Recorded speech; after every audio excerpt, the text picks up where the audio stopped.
10호 태풍 하이선 북상 소식도 있어요. 아, 네, 그렇습니다. 예. 이 하이선은 실제로 괌 인근 해상에서 만들어져서 1일 날 만들어졌죠. 예. 그러면서 올라오고 있는데 어제까지는 이제 일본 규슈 쪽을 관통하는 것으로 예상이 돼서 좀 안심을 했습니다. 아무래도 관통을 하고 올라오면은 예. 세력이 약해지니까. 그런데 오늘 아침 예상이 이제 규슈 서쪽 해상, 그러니까 바다로 올라오는 것이죠. 예.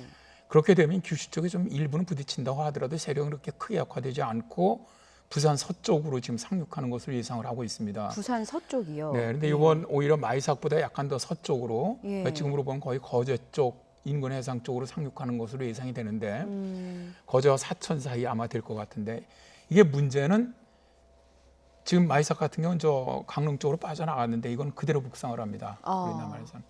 그래서 그대로 북상을 하다 보니까 그 우측 위원반원 쪽에 훨씬 더 많은 우리나라 지역이 위치를 하게 되니까 예. 굉장히 어떻게 보면 마이삭보다 피해가 더 클 가능성도 있고요.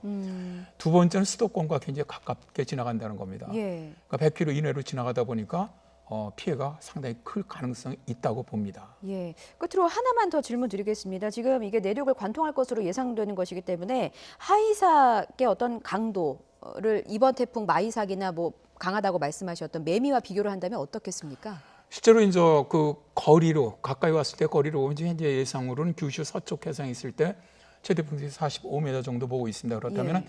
강도는 매미나 지금 마이삭과 거의 비슷한 정도입니다. 현재로 봐서는 앞으로 이제 더 어떻게 될지는 좀 두고 봐야 되겠지만 예. 그런데 이제 문제는 아까도 말씀드렸지만 진로가 더 위험한 진로로 북상할 가능성이 있다는 것이죠. 예. 그래서 피해가 더 클 가능성이 있다고 말씀드린 겁니다. 그렇군요. 아직까지 뭐 확정된 것은 아니고 이제 진로가 계속 바뀔 수도 있고 그대로 유지할 수도 있기 때문에 일단은 기상 상황을 좀 예의주시하면서 대비를 할 필요가 있겠습니다.